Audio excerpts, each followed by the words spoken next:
Hey guys, I'm Barry, and nobody asked, but I'm going to talk about distance learning.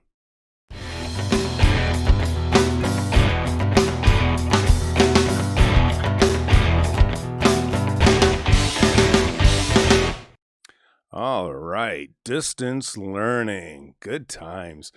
You may have heard it referred to as remote learning, same thing, distance learning, remote learning. And this is what we're doing in public schools because we have been locked out of our schools since mid March. At my school, we were locked out on March 13th. I remember that because that's my wife's birthday, and it was a Friday. And I was supposed to give a major unit test that day. And I told my students on Wednesday and Thursday, I said, I got a bad feeling about this. I said, I just need us to make it through Friday so you guys can take your unit tests, and then we'll see what hits the fan next week. But no, we got shut down on Friday. Now, I'm sure it didn't bother the students because they were supposed to take an exam on systems of linear equations, which isn't always that fun. So, I'm sure they were thrilled. I wasn't because it just left so many things open, strings untied. So here's what I want to say today. First of all, let's start off with this: a disclaimer. All right, I love my school. I love my district. I love my colleagues. I'm going to talk very honestly about distance learning, and I don't want anyone to assume that as a reflection on the people I work with or the people that I work for. We're doing a great job. We're doing the best we can with the cards that we've been dealt. All right, but I want to talk about the overarching concept of distance learning, remote learning, and talk a little bit about what I'm seeing and its implications on American education. So that's what I'm trying to do with this video. So this is not a diss on anybody. It's just I'm looking at the situation, just trying to be honest. So here's the way it works now. So the kids can't come to school. And what we've done is in most districts, families that don't have computers have been loaned computers by the schools, and cable companies have offered free cable access, cable modems, so they can get on the internet because, believe it or not, many families don't have access to the internet. And so we have tried our best to get these kids connected with learning experiences through the internet. Okay. Of course, there's some problems with that because rather than being put on a bus every day and coming to school and being in a classroom where there's a teacher there to proverbially crack the whip and get you to actually do something, you may be in a home where both your parents work. So you get up in the morning and there's nobody to make sure you do anything. Okay. And I don't know about you. I teach eighth graders. I don't know about you, but when I was in eighth grade, I don't think I was mature enough to attend to my own learning. Now, my wife, she's always been a good student, and maybe you were, but me, not so much. So under distance learning, I would have been one of those kids that just bombed it. Right. And I have that. I have students that when they were in school, they were really good students. And now under distance learning, it's just like they're not working. And when I go in and I look at the numbers, it's about 2/3 of my kids are working to some degree. So that's a third of my kids aren't working. And when I say aren't working, when I go and I look at the work, they're not really doing it. They're kind of going through the motions. They're faking it. They're trying to make it look like they're actually doing these assignments. They aren't. They're just, doing whatever they have to so they don't get in trouble with their parents. Yeah, I did the assignments today, but they're not really doing them to any fidelity. Okay. And I have some that haven't done anything. They've just like disappeared off the grid since this whole thing happened. And some where parents are supporting that. Like, well, if my kid's not in school, they don't have to learn. And literally, that's their mindset. It's crazy, right? Crazy stuff. All right. So what I'm seeing is this is a classic example of the rich get richer and the poor get poor. That's what distance learning is doing. Okay. The rich are getting richer and the poor are getting poorer. And I'm not talking about families that have money. Okay. I'm talking about being rich in family structure, because we like to talk about all sorts of different factors we talk about finances, we talk about race, we talk about gender, we talk about where you are living, right? Your physical location. But what we don't talk about is family structure. And to me, family structure is the most important thing. To me, that's the indicator of whether that child is going to have a legit shot of being successful. Okay. So if you're in a family where your parents are heavily invested in your education and they are on you, okay, and they're making sure that you're getting the job done, they aren't just taking your word for it, because everybody knows, eighth graders aren't exactly honest Abe. Okay. Maybe you were when you were an eighth grader. Personally, I wasn't. Okay. So, and most of my students aren't. I mean, it's amazing. I'll look you right in the eyes and lie. And it's just like there's no conviction about it whatsoever. And again, a lot of that's the age. And I'm not pointing fingers because I was the same way. All right. But kids that are from families where the parents are heavily invested in their education aren't taking their word for it that they did it. They want to see it. Like, show me the work. What did you do today? And of course, this is tough because, these parents are working all day long and then they're having to play a school monitor. They're doing my job. That was my job, to monitor the work. And when kids didn't do the work, I would give them after school detentions. And I was doing whatever I could to make sure that kid was working. Okay. So if you are lucky enough to be born into a family where you have parents that are on you about this stuff, you're probably doing okay with the distance learning. But that's what I'm calling the rich. Okay, those kids are the rich. They may not be from families that have money, or they may not live in an affluent area, and they may have minority race status in our culture, whatever. None of that matters. If they're in a family where the parents are heavily invested in their education and they're holding them accountable, they're doing great. Okay, so that's the one thing I'm looking at the most. Okay, and I'm calling those kids the rich. The poor are those whose parents are either unable or unmotivated to be on top of this. There are families where the kids are in a single parent family.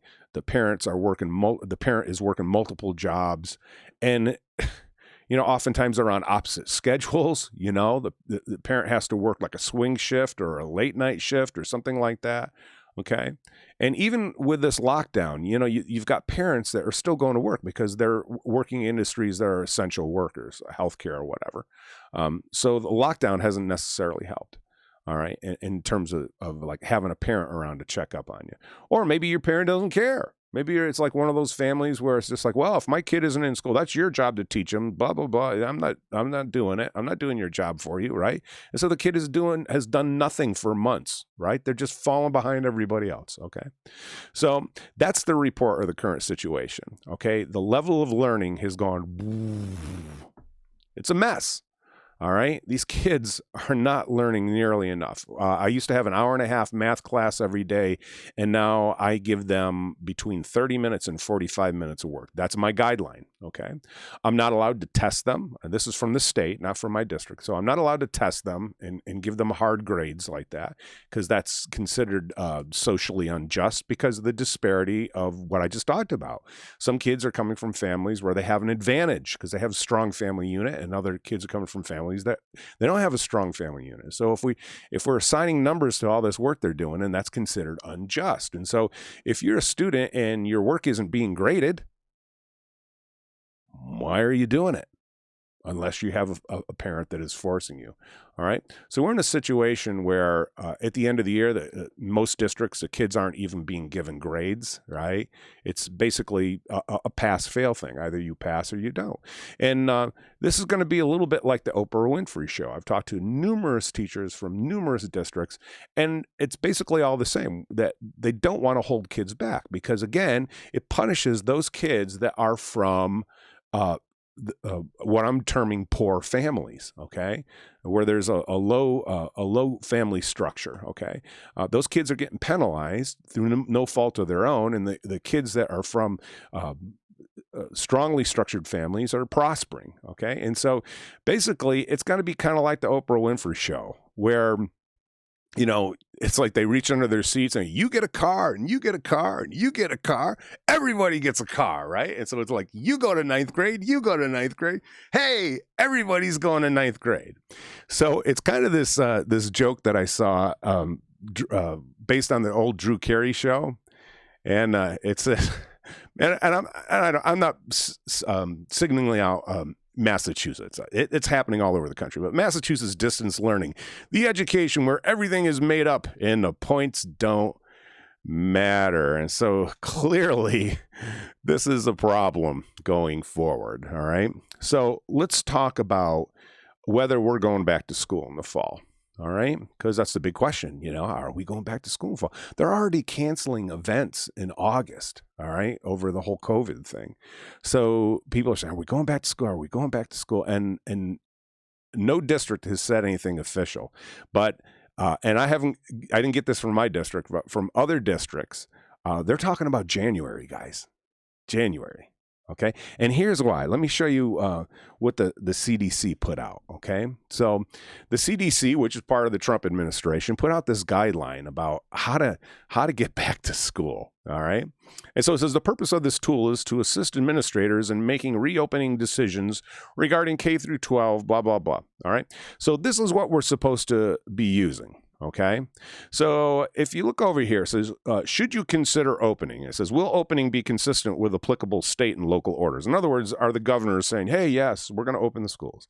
Is the school ready to protect children and employees at higher risk for severe illness?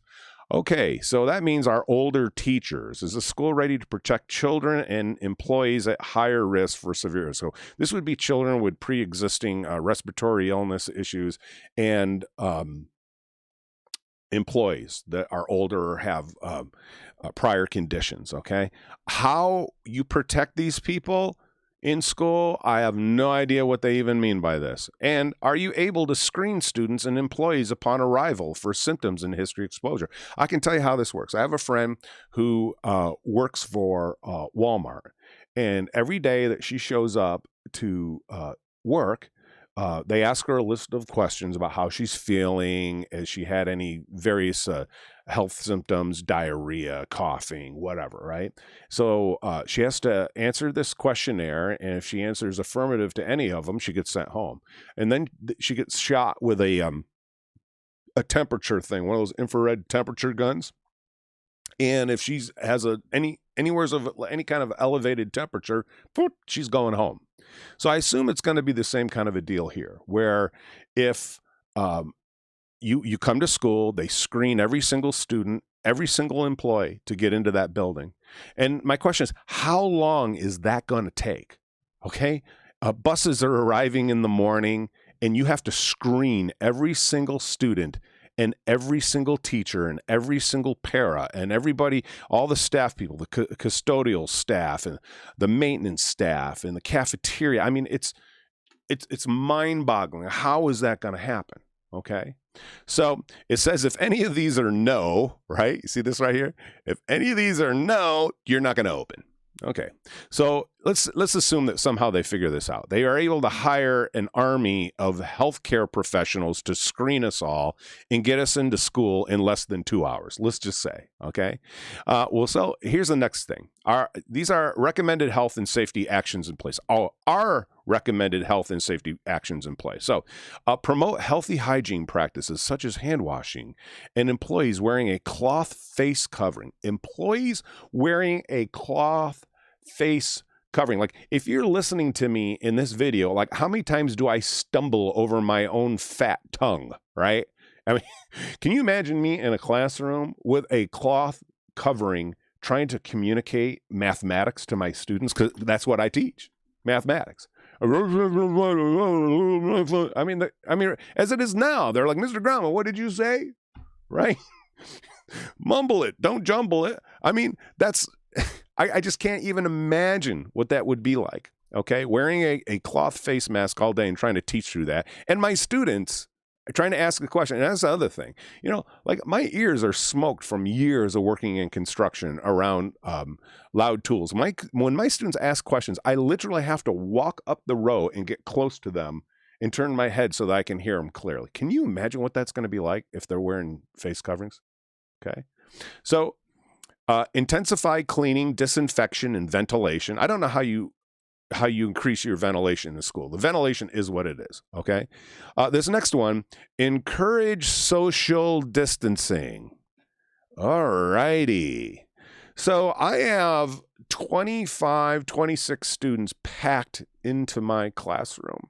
Between periods, the hallways are packed. It's like a herd of cows being sent down a chute to the slaughterhouse. Okay. Okay. Like, how do you social distance means staying 6 feet apart? Okay. If I stayed 6 feet apart in my class, I'd fit about 6 people in there. Okay. So what does that mean? Does that mean that of my 25 students, we break them into 5 groups and every day of the week, one group goes to school? So on Monday is group A, 5 kids come to school, and then the rest of the week they stay home. And then on Tuesday, group B comes to school. Those 5 kids come to school, and the other 20 stay home. And we just kind of rotate them. I mean, how do you do this? How do you encourage social distance? Kids don't want a social distance. My word, it's all we can do to keep, especially middle schoolers, man, their hands are all over each other all the time. It's ridiculous. So encourage social distancing through increased spacing, small groups, limited mixing between groups, if feasible. Well, it isn't feasible. I'm sorry. You have never taught in a middle school. You have no idea what you're talking about. You are cray-cray. Okay. This last one, train all employees on health and safety protocols. They're already doing that. I'm having to take these online courses on COVID disease spread and helping the kids with psychological issues, the stress of the disease and whatnot. Okay. So if somehow by some miracle we're able to pull all this off, and we're not going to, okay, then if all is yes, guess what? Then we're headed over here. Is ongoing monitoring in place? Okay. And I'm not going to go through this other list because, quite frankly, we're not getting past this middle one here. All right. But even if we get into school, then we're going to be monitoring students and consulting with the local health people. And if we can get through all of this stuff, all 3 categories, this one and this one and this one, guess what? Then we're going to open and monitor. All right. That's what we're going to do. So it's not happening. They're not going back to school in the fall. So there's one more thing that I want to talk to you about, okay? When we don't go back to school in the fall, what is that going to look like? Because remember, we already did the Oprah Winfrey show all across the country, all these school districts. Again, I'm not talking about my district. I'm talking about all of these public school districts. It's basically the Oprah Winfrey show. You in a car, you in a car, you in a car. You go to 9th grade, you go to the next grade. Oh, you didn't do anything in 11th grade. You're going to 12th grade. You're going to be a senior because we're not going to hold people back because it's considered socially unjust. Okay. So in the odd case where someone was failing before remote learning, okay, before distance learning, if they were failing all their classes and they didn't show up for any distance learning, yeah, those people might be held back. But then there's going to be some kind of summer school option. There's still going to be some kind of move you to the next grade device that's going to be employed. The only people that could possibly be held back is people just refuse to do anything to help themselves. So to be fair, there may be a few kids that are going to be held back. But if you even make just even the slightest effort, like my kids that are kind of faking it, all right, at least they're showing up online, and they showed up enough to try to fake it. Okay, they're gonna get moved on. Okay, so if you're a kid and you go, man, I didn't do any work, and here I am in the next grade, and in the context of my 8th graders, I didn't do any work, and here I am, I'm in 9th grade, and we start the year in distance learning mode. Do you think they're going to do any work? Right? See, this is the thing about human beings, is economics explains human behavior. All right. And economics says that whatever behavior you reward, you get more of. Okay. So if they don't do any work and we reward them by sending them to the next grade, there's no reason, there is no logical impetus for them to do any work whatsoever. Okay. And if January is right, if what I'm hearing is that January is when it's going to go down. Okay. they're going to spend the first third to a half of the year doing nothing. And then all of a sudden they're going to step into school. And I got the kids from the rich families, okay? And I got the kids from the poor families. Again, I'm not talking about money. I'm talking about family structure. The kids from the supportive families, the kids from the non-supportive families, okay? And so those kids who've been working, those kids are going to be way ahead. And those kids who haven't been working are going to be way behind. And how do you educate those two groups in the same classroom? Okay. And if you're a teacher, don't say, if right now in your mind, the word differentiation came into your mind, you need to just slap yourself. All right. Again, because that's like the magic word. That's the magic excuse word. Just differentiate. Like that's all we go. So like, oh, these are not the droids you're working for. We're going to differentiate. Okay. It's going to be a disaster, an absolute disaster for American education. So clearly, I am not very hopeful about our future, which is odd for me because I'm, as you can see, I'm a happy guy. All right. And I'm going to work my butt off. All right. This is, everything I've said does not mean that I'm going to pedal off. All right. I've had high expectations for my students all through this remote learning. I've done everything I could to push them. I've been nasty, going behind the kids' back and getting a hold of the parents, and here, sending them reports of here's what your kid is or isn't doing, right? So I'm going to do the same thing. I'm going to do whatever I can to try to get these kids to do work. But the bottom line is so many of them are coming from families where they don't have to work. And now we have a system that has rewarded them when they haven't worked. And so they're learning, I don't have to work. And how many of them are going to work. So it's not a very happy report. This wasn't a very happy video. I'm sorry to tell you. All right. If you're a parent with kids in school, I'm so sorry that all of this burden is being laid on you, that you have to be a parent and also their primary teacher now in terms of their formal education. The parent is the primary teacher anyways, but I mean, in terms of their formal education, I'm sorry that my job has fallen on you, right? I mean, you're paying me to do that job. And now you're doing the job that I'm getting paid for, but I'm not doing because I can't, I can't move your kid into my house and put the beat down on him, right? Proverbial beat down. Don't anyone freak out, right? So that's where we're at. And moving forward, we're going to do the best that we can with what we got. Okay. Hopefully we go back to school in September, but that's not what I'm hearing. I just don't see, I hope I'm totally wrong. All right. So hopefully this is giving you some good information to go by. If you have any questions, you can email me right up there. Nobody asked Barry, but okay. Email me if you have ideas for the show or you want to hear me talk about something, even though it says nobody asked, but you can ask. And if I think it's interesting, if it'll make a good episode, I'll do it. So listen, I just want to thank everybody for hanging in there. Again, I wanted to make about a 15-minute video, and I'm looking at the clock here, and I'm at 23 minutes. So thank you for hanging in there.